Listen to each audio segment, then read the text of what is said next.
up, everybody? My name is Craig Curelop, aka the FI Guy, and I'm here with you on the FI Team YouTube channel, helping you achieve financial independence through real estate investing. Now, in this video, I'm going to show you the different types of house hacking.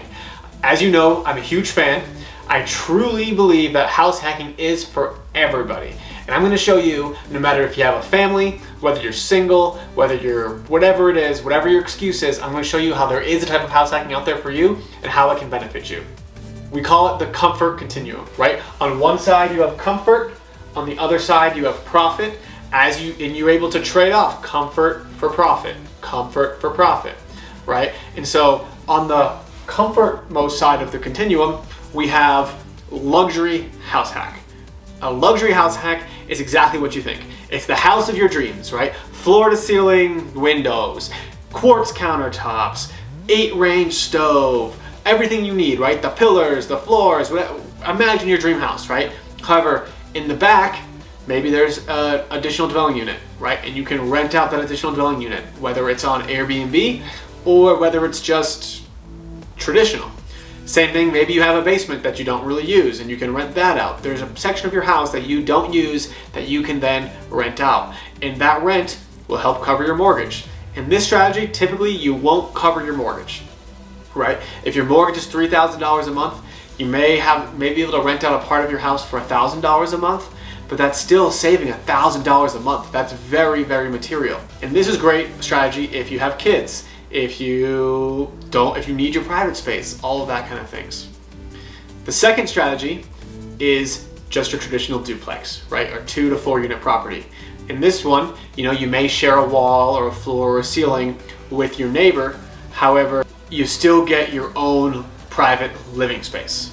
And so, in that way, you're still get to do whatever you want. You can walk around naked, do whatever you do, but you may hear your neighbors once in a while. You may run into them taking out the trash or in the backyard or something. And so this is slightly more invasive, but you're moving towards that profit side of the spectrum, so you're actually going to be making more money this way. Now, in a lot of markets, you'll probably be cash flow break even or may even cash flow a little bit and potentially even live for free. I know in Denver, it's really hard to live for free in a multifamily property. So typically you're still paying a couple $100 towards your mortgage, but hey, certainly better than paying thousands of dollars in rent. The third strategy as you move over the comfort continuum towards profit is rent by the room.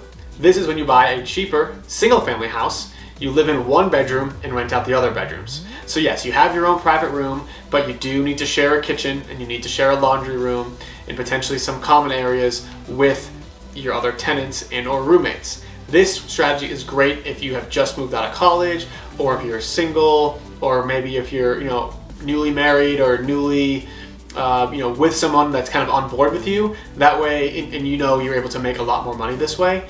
Depending on how many bedrooms are in the house, you're really able to cash flow. I know in the Denver market, if you're able to get a 5-bedroom house, you're likely going to make $600 to $1,000 over your mortgage, and it's going to be really, really good for you. Next strategy over is a strategy that I started with, and it's the living room strategy. And I know Brandon Turner did the same thing, right? This is where you buy a house, right? You live on your couch. Maybe you put a curtain up, maybe you don't, but you sleep on the couch and you rent out the other bedrooms, so that way you're able to maximize the space, rent out everything, and you're definitely going to be able to live for free if you're getting a 3 to 5-bedroom house. Now, taking it even further towards profit is the trailer strategy, right? And I got a couple buddies that have done this. They buy converted vans or trailers, or heck, they may even buy a van and convert it themselves, and they live in the van while renting out their house entirely, right? So people are able to, you're able to basically charge like a traditional rental, and as long as the van is,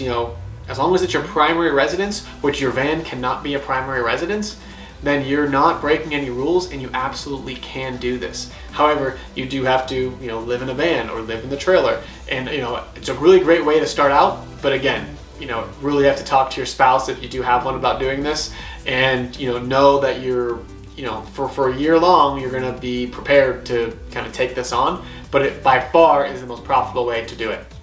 So, my question to you is, where are you on this comfortability spectrum, right? And you don't need to stay in the same place forever, right?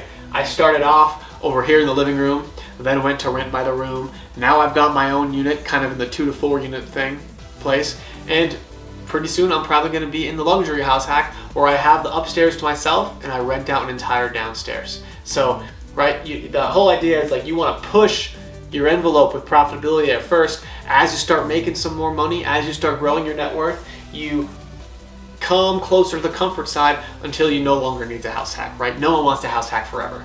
So this is my video on the different types of house hacks and what could be for you. I hope you enjoyed it. Again, if you liked it, please hit like, subscribe, and comment on the video. Really, really appreciate the engagement. And if you have any questions, leave them in the comments. Any feedback, please leave them in the comments as well. Thank you guys so much, and we'll see you next time.